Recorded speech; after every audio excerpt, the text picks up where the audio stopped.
आज का हमारा topic of discussion rank correlation है। पिछले लेक्चर में हमने Karl Pearson formula for coefficient of correlation को डिस्कस किया। Karl Pearson coefficient of correlation उस डेटा सेट के लिए एप्लीकेबल होता है जो डेटा सेट न्यूमेरिकली एक्सप्रेस्ड होता है, यानी कि डेटा में जो वेरिएबल्स की वैल्यू है वो क्वांटिटेटिव फॉर्म में एक्सप्रेस्ड है।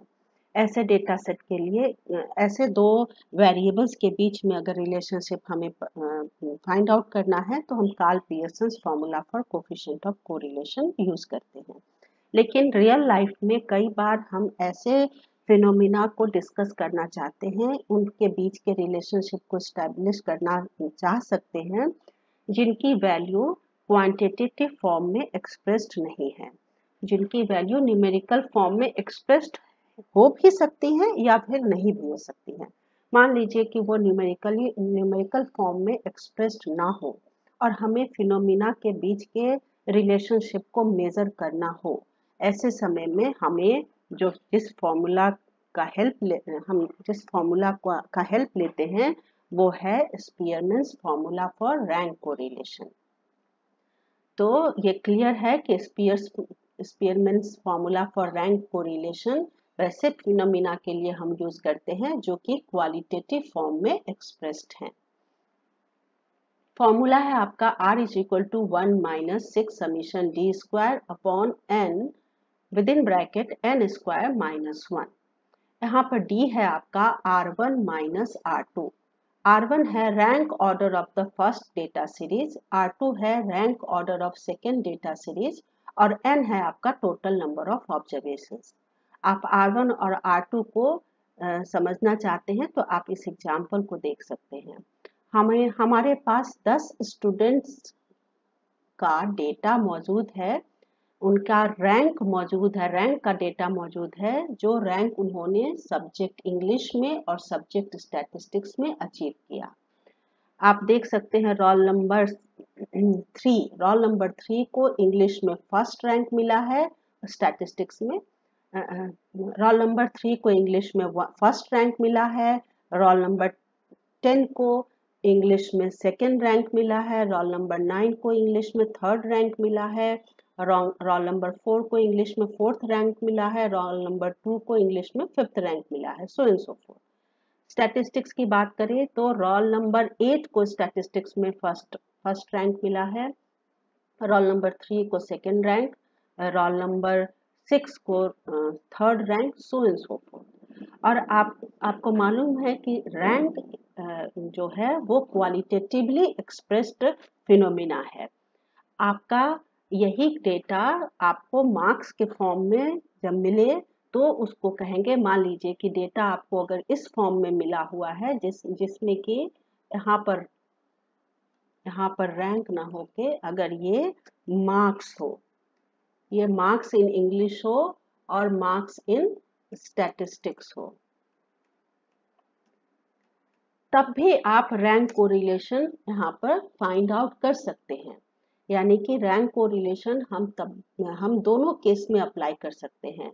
डेटा अगर क्वालिटेटिव फॉर्म में हो, रैंक के ऑर्डर में एक्सप्रेस्ड हो, या फिर क्वांटिटेटिव फॉर्म में हो, यानी कि उसका कोई न्यूमेरिकल वैल्यू हमारे पास हो।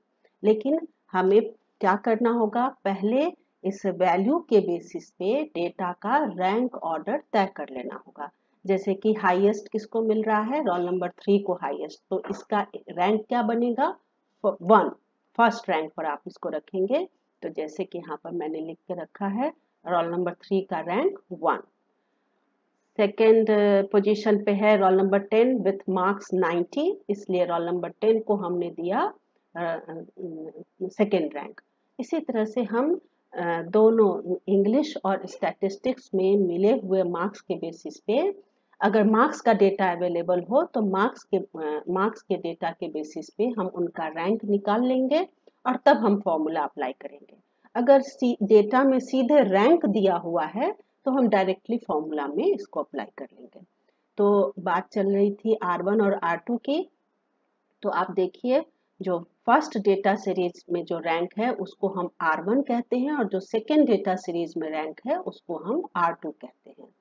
अब कैलकुलेशन कुछ इस तरह से चलेगा।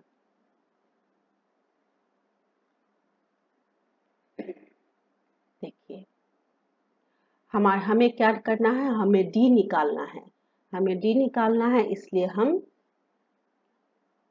डी है आपका R1 माइनस R2, तो हमने क्या किया 7 minus 5 2 5 minus 4 1 1 minus 2 minus 1 4 minus 5 minus 5 so and so fourth. हमें फॉर्मूला में डी के स्क्वायर की जरूरत है, इसलिए इस डी का हमने स्क्वायर किया 2 square 1 square minus 1 square 1 5 square 25 so and so fourth. हमें इस डी स्क्वायर का सम टोटल भी चाहिए, तो हमने यहाँ पर सम टोटल लिया जो कि 172 दिख रहा है। अब हम इसको फॉर्मूला में डाल देंगे। फॉर्मूला कहता है 1 minus 6 summation D square upon N square minus 1 1 minus 6 multiplied by summation D square 172। आपको मालूम है 10 स्टूडेंट का ऑब्जर्वेशन हमारे पास है, इसलिए n की वैल्यू 10 है, तो 10 with in bracket 10 square minus 1। और अगर हम बॉडमास रूल अप्लाई करके इसको सॉल्व करेंगे तो वैल्यू आ रही है 0.042।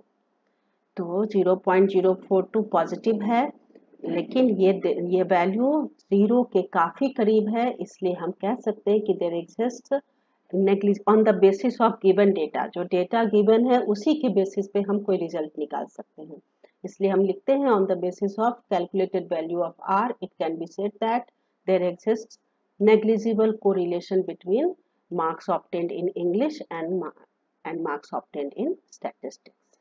Thank you so much.